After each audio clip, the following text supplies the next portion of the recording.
আপনাদের সম্পর্কের মাঝে কি ফাটল ধরেছে? আপনারা সেই সম্পর্ক জুড়ে উঠতে পারছেন না?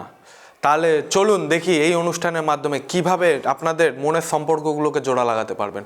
নমস্কার দর্শকবৃন্দ, আমি শ্রী দেবদূত শাস্ত্রী। প্রত্যেক দিনের মতো আবারও আপনাদের মাঝে একটি নতুন অনুষ্ঠান নিয়ে চলে এসেছি। প্রথম জিনিস আমি কটা বলে দিচ্ছি, যদি এই সমস্যাগুলো আপনার হয়ে থাকে তাহলে এর কীভাবে সমাধান করতে হবে আমি বলে দিচ্ছি। আপনার মনের মানুষ আপনার কথা শোনে না, আপনাকে উল্টে কোশ্চেন করছে, আপনাকে উল্টোপাল্টা বলছে বা দূরত্ব বজায় রাখছে, আস্তে আস্তে আপনাদের যে সম্পর্ক ছিল সেটা ভেঙে যাচ্ছে। এইটা শুধুমাত্র যুবক যুবতী এদের জন্য না এবং প্রেম ভালোবাসার জন্যও না, আপনার বোনের সঙ্গেও হতে পারে, মাসির সঙ্গেও হতে পারে, কাকির সঙ্গেও হতে পারে। সম্পর্ক আপনাদের মাঝখানে ভেঙে যাচ্ছে এবং দূরত্ব হয়ে যাচ্ছে, ভাই বোনের মধ্যে দূরত্ব হয়ে যাচ্ছে এবং মাসি কাকির মধ্যে দূরত্ব হয়ে যাচ্ছে, কাকা কাকির মধ্যে দূরত্ব হয়ে যাচ্ছে। এই যে দূরত্বগুলো হচ্ছে এবং বসের সঙ্গে এমপ্লয়ের দূরত্ব হয়ে যাচ্ছে, এই যে জিনিসগুলো হচ্ছে এইগুলোকে আপনি ঠিক করবেন কিভাবে? তাহলে অনুষ্ঠানে দেরি না করে বলে দিই কীভাবে আপনি এই জিনিসটাকে ঠিক করতে পারবেন।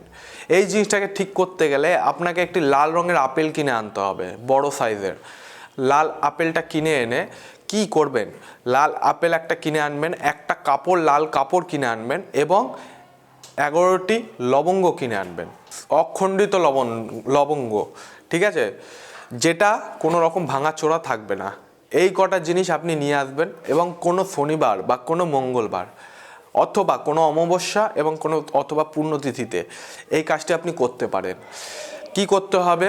প্রথমত রাত্রেবেলা শুদ্ধ বস্তে, সূর্য ডুবে যাওয়ার পর যে কোনো টাইম আপনি শুদ্ধ বস্তে একটা ঠাকুরের স্থানে বসবেন এবং লাল আপেলটিকে নিয়ে নেবেন।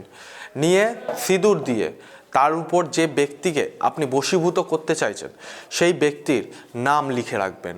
লিখে সিঁদুর দিয়ে তার উপর নামটা লিখে এবং 7টি লবঙ্গ মুখের সামনে নেবেন এবং বলবেন, যে ব্যক্তিকে আপনি বশীকরণ করতে চাইছেন সেই ব্যক্তির নামটা বলবেন, বলে একটি করে লবঙ্গ তার মধ্যে গেঁথে দেবেন।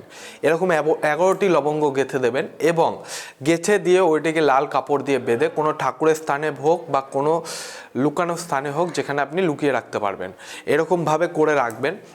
আর কি করতে হবে, যখনই আপনি ওই মেয়েটির সঙ্গে দেখা করতে যাবেন বা ফোনের মাধ্যমে কথা বলবেন বা অথবা আপনি যে কোনো মাধ্যমে আপনি তার সঙ্গে কন্ট্যাক্ট করার চেষ্টা করছেন, তাহলে আপনাকে কি করতে হবে, একটি করে লবঙ্গ বার করবেন আর মায়ের কাছে আপনি যে ঠাকুরকে ভালোবাসেন সেই ঠাকুরের নাম নেবেন।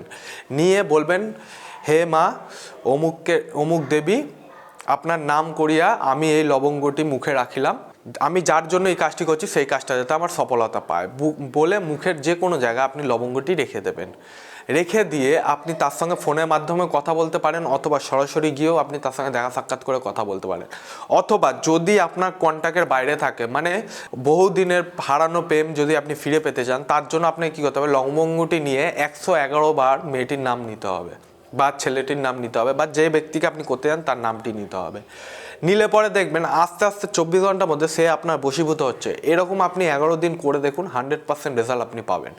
এরকমই ভিডিও পেতে গেলে অবশ্যই চ্যানেলটিকে সাবস্ক্রাইব করবেন এবং যদি আপনাদের কোনো রকম কোশ্চেন থাকে অথবা ভিডিওটি আপনাদের কেমন লাগলো কমেন্টের মাধ্যমে অবশ্যই জানাবেন।